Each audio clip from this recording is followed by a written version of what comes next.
As the last part of the day, I would request Gurcharan Das ji to really make a comment on what he actually heard right now. But I would just like to say one thing. As you talk about the faith in Shiva, I've always told my boys that, the finality of the world is about death and end. And when it happens for me, I should actually be part of Shiva in Banaras, because that's where it is actually have to be. Thank you.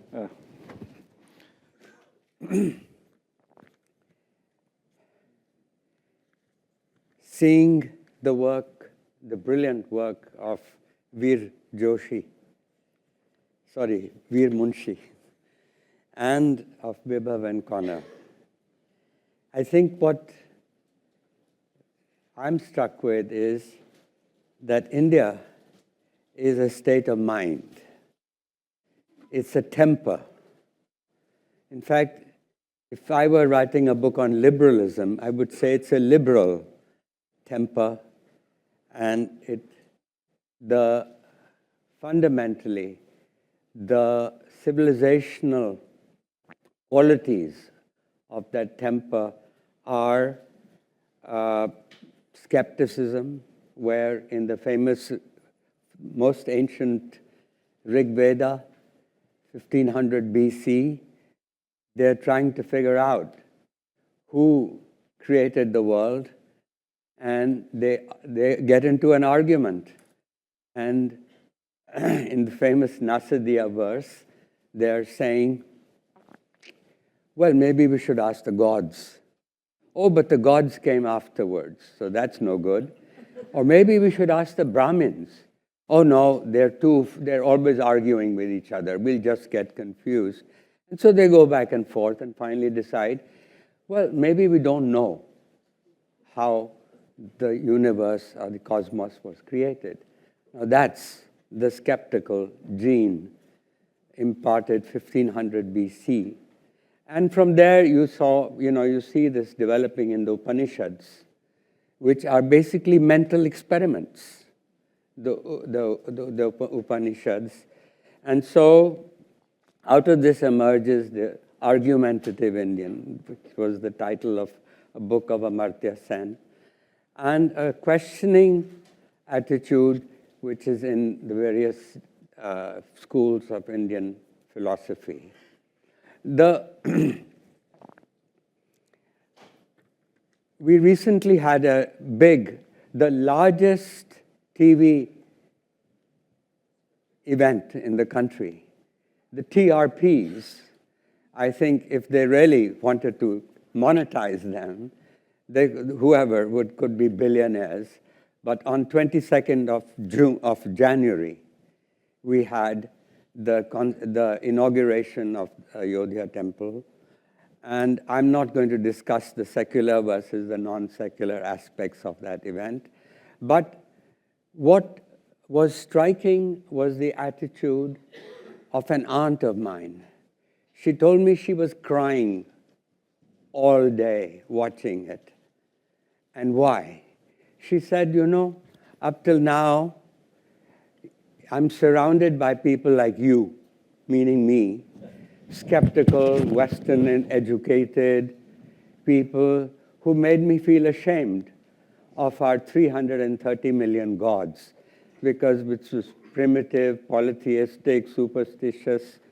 And she said that today I feel affirmed.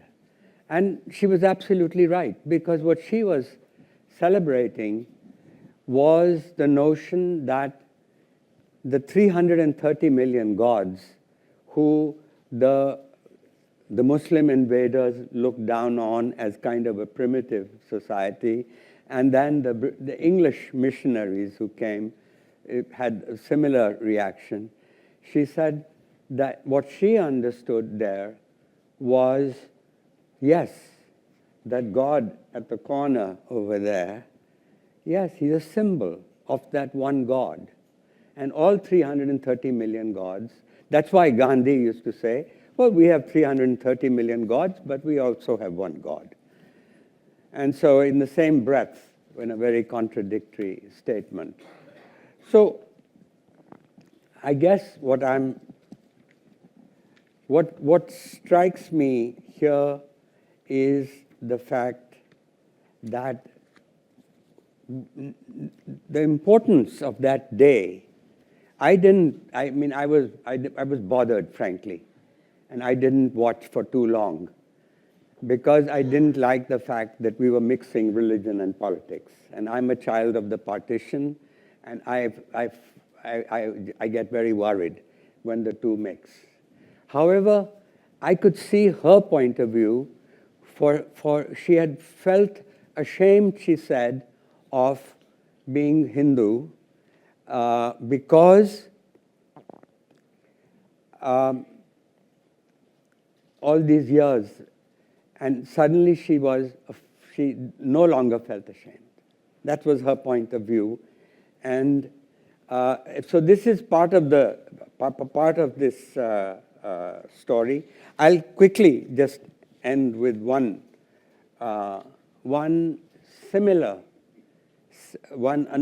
another story, an actual thing that I witnessed myself. And that was once I was visiting Madras, then Chennai now, and I had some free time before my flight. So I went to visit the museum in Madras in Egmore, which is a lovely museum full of sculptures of the Chola period, the Chola bronzes. And I had just come across, there was a beautiful Shiva Nataraja in that. And I was kind of drawn to it by the beauty, the sculpture, as a sculpture. I saw it as a piece of aesthetic beauty. And then behind me came a woman, and she went and placed a vermilion mark on the Shiva. And I was horrified. I said to myself, doesn't she know this is a museum? This is not a temple? What is this? There should be a law against this kind of stuff. Typical reaction of a outsider. And so I moved on and saw other objects in the museum, all beautiful. Occasionally I would get irritated because somebody had not cleaned one of the sculptures. Another one was badly lit. So my niggling mind seemed very petty when I looked back and I saw that she was still there. And I was kind of drawn back to her, and now I saw that she had placed a marigold flower at its feet. And then I thought to myself that what I was seeing as an object of beauty, she was seeing eternity. She was seeing the universe being created in this dance, the Tandav dance of Shiva. And then I said to myself, my God, my pale, faded, secular world on one side, niggling with the quality of lighting and all in this museum, and she is watching the universe being created. And she is in eternity, and look at me. And I was filled for a second with total admiration for what she was seeing. And that's the temper, that's the state of mind. And from that, I took a real lesson. A lesson for a person who is an agnostic, given by a believer. And so I said to myself, no wonder when the Christian missionaries came to Bengal, they were welcomed by the peasants, and who said, Jesus, great idea. Let's make him one of our gods. We'll have 300 million plus one. And they gave the missionaries a choice. Would you like him to be an avatar of Vishnu or Shiva? That's the state of the temper. Anyway, that's really basically all I wanted to say. These are some of the thoughts that went through my mind, and I made a couple of notes, and that's it. Thank you. Thank you.